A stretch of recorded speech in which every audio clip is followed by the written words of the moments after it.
fascinating part of the Chumash as we've been talking. We're holding the fifth book of the Torah, the second parsha. And very interesting is we learned yesterday, Moshe's reviewed the 10 commandments with the Jews, right? So those that are following with us, the fifth book of the Torah is Moshe's last message, reviewing everything with the Jewish people. He's not going to be here anymore to guide them. He wants to review all the lessons they learned, all the mistakes that they made, all the important lessons that they need to know in order to succeed in life. And he is going to review with them. Now, he just reviewed, of course, what are you going to start with? One of the big things is the 10 Commandments. So he just, in yesterday's Chumash, reviewed the 10 Commandments. And now what he's going to do today is going to review what the Jews experienced by the 10 Commandments. And it's very powerful. And you know what, basically, let's see inside. You'll see very fascinating about what God wanted and what Moshe wanted the people to come away with from the Mount Sinai experience. Let's see inside. As advarim ha'ela. Oh, am I recording? Yeah, I think so. Good. As advarim ha'ela, these words. Diber Hashem, God spoke. El kol kahalchem, to your whole community. Hashem, Moshe Rabbeinu is telling the Jews, God spoke the above 10 commandments that he just repeated to the whole community. Bahar, on the mountain, mitoich ha'esh, from amidst the fire. Ha'anon va'arafel, there were a regular cloud and a thick cloud. So there was a fire and there was clouds. Kol gadol, and it was a massive voice, huge, strong voice. And what was unique about that voice, that it was a godly voice, unlike a human voice, is that lo yosaf, it didn't end. As Rashi says, there was no pause. When everybody needs to speak, you eventually get out of breath, or you need to even take a breath every few seconds. When you're speaking, you got to breathe in and out. That's a human being. But Hashem's voice got stronger and stronger because God needs no pause. God's voice just kept on going. It doesn't need to rest. And at Mount Sinai, when they stood and heard God speak, it was a no-ending voice because it came from Hashem. That's one of the interesting differences between being God's voice and a human's voice. Another way to explain that there was no end, it didn't cease, it doesn't mean that God's voice didn't cease, but it never again had such an experience. In other words, the world will never had, only once in life, will God literally open up the window, open up the heavens, and that everybody could just hear Hashem speak. That was a one time in a life experience. And you'll see why in a moment. But after that, v'yichteveim al shnei luchais, and then God inscribed on the two tablets, avanim that were made out of stone, yitnei melayim, and gave them to me. So we kind of have proof, we have evidence of the experience that took place. So first of all, God himself, again, that this is unique to only the Jewish religion, is that Hashem spoke to all the people. And Moshe is repeating to their children that we had this unbelievable, amazing experience that Hashem himself opened up the heavens and spoke to the people. There was a massive fire, there was massive clouds, and the voice didn't stop. And then God gave him afterwards the two tablets, an unbelievable experience that took place at Mount Sinai. And Moshe describes the aftermath of that. Then when you heard the voice, that was amongst the darkness, and the mountain was on fire, and you approached me, you came to me, as kol rashi shiftechem, the heads of your tribes, the knechem and your elders, they came to Moses.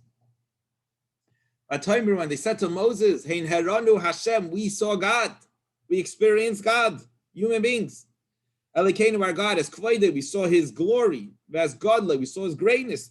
The average Joe, the average human, could saw and experience God's greatness. As koile shamanu, they heard a voice that came from Hashem. It came from the fire. Hayom today, azere inu, we saw that it's possible for people to see. They see that God is speaking to them. And the people could live. You live to talk about it. The human beings. Wow, what did you experience today? Oh, I saw this. I saw that. I saw a great lightning show. I heard God speak. Unbelievable. Ba'ata now. Lama namus. But they told Moshe, we got a problem with this. Why should we die? We cannot handle this experience. This great fire, this blazing fire will eat us. We're going to die. If this will keep up, there's no way we could handle this level of exposure, this level of experience. You can't handle getting a little too close to the sun. Imagine what the people are experiencing here at Mount Sinai. If we keep on hearing this voice of God, maybe it's getting stronger and stronger, we're gonna explode. God God's voice anymore, we will die. We can't handle the revelation of this moment. It's just way too much for us. Because is there any flesh, Hashem? Where's there all flesh that hears God's voice, Chaim, and is living, to hear God's voice coming out of the fire like we are here, Vayechi, and to live? It's too much. We can't handle this experience. Karavato, you go close. Moses. So, right, we're told that they heard the first two commandments in detail from God. And as the Talmud, I think, says they actually died and they had to revive them. You know, imagine like doing CPR in whatever way, the spirit, magical way it was done. And then imagine a person goes through that experience and says, we just can't handle this anymore. So better Karavato, you get close. Ushma, and you hear. It's called Hashem, everything that Hashem, our God says. At and you, Tidaber Eleinu, you will speak to us. It's called Hashem. Whatever Hashem says, you be the middleman. Hashem Elokeinu, Hashem our God says, Eilecha to you, v'shamanu, and we'll listen, vasinu, and we'll do. So Moses, stop this experience. We cannot handle it anymore. We want you to be the middleman between God and us because our personalities, our life, our people, we cannot handle the Mount Sinai experience. Now, something funny here that Rashi points out. It uses a female. Those who know Hebrew a little bit, the word should have been, the people should have told Moses, and you, va'ata. And it tells Moses, va'at, in a female lexicon, a female wording here. And Rashi says, the reason is because Moshe is trying to say that Moshe became a little weaker, like a female. Moshe became weak, right? Portraying that trying to say that he became a little bit weak. Why did he become weak? Because he was very sensitive. It bothered him very much that instead of the people having God experience revelation, they want it, they come and say, we don't want it. Could you imagine? God reveals himself to you. Imagine if you had the option now, like God, you can talk to me directly. Wow. And then you turn it down. You say, no. Let's get the great rabbi, let's get Moshe Rabbeinu to instead relay the message to us. So Moshe is like, what? You guys crazy? He's like, this, he got so sensitive to it. He's like, I became weak. He's like, what am I, this is ridiculous. However, God heard, it's a very interesting verse. God heard their request that it was too much for them.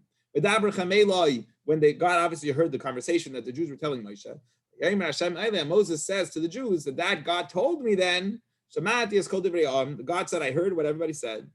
That they spoke to you, that they don't want me to speak anymore directly to them. Do what they said. I agree. They've spoken well. They're right. They're not wrong. They're not wrong that it doesn't make sense for God to talk to them directly, that they need to have a middle person. I like it. I like what's going on. Why? Why would God like it? Mi yitain. It means like halavai, if only. That this should be their heart, their whole life. Lira oisi, to be in awe and respect and fear Hashem, and exactly in this way. Belishmar is called mitzvah, and they should keep my commandments exactly in the mode that they are in now. Kol hayam, all days of their life. What a healthy dose of fear this is for the Jewish person, right? You either fear man or you fear God. It's much healthier for us to fear God. If we fear God, then we'll make sure to keep the Torah mitzvahs. So Hashem says, Moshe, good. This is exactly what I wanted to happen, I guess. I wanted people to be so in awe of God's presence that we can't handle it, and that there's no question that the Jewish people will listen to Hashem. And what will happen if they listen to me? Look what the verse says, middle of verse 26, Chavav.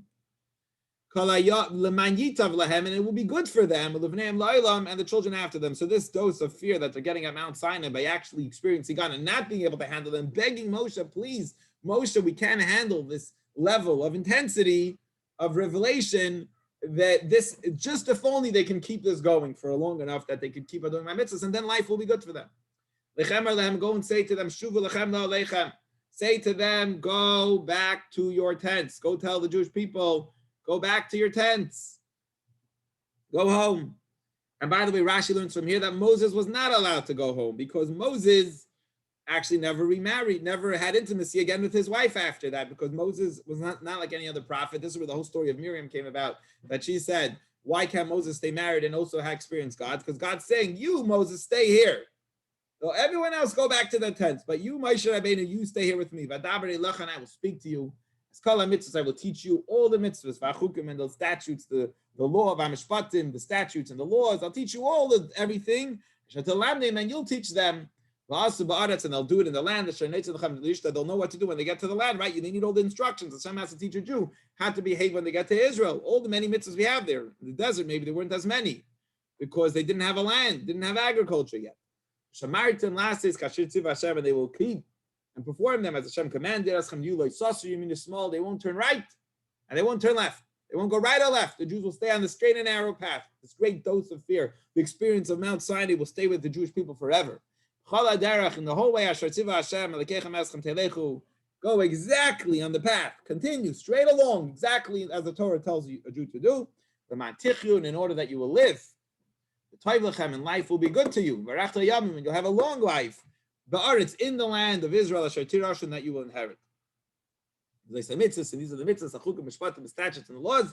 That God commanded you, to teach you what to do, the instructions of how to live in Israel. That you're going to inherit it shortly. And this experience was given that you should fear Hashem, to keep all His commandments and mitzvahs of His mitzvahs. That I'm commanding you, vincha, and your children, vincha, and your grandchildren, not just for you. Continue on to your children, grandchildren, kol yimechayecha, all the days of your life, that you'll have a long life. The Jewish people listen, and you'll keep to do. It'll be good to you, and that you will become many.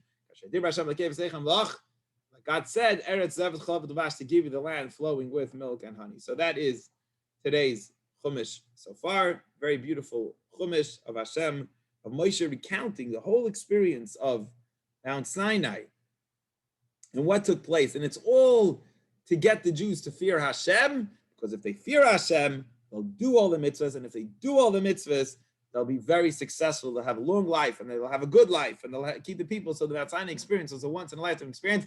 And this that the Jews wanted to hear from Moses because they couldn't handle it seems to be that was the whole point. To get them so in awe of Hashem that God forbid they'll never do a sin, and then life will end up being good for them. And that is the end, my friends, of today's Chumash. Any questions or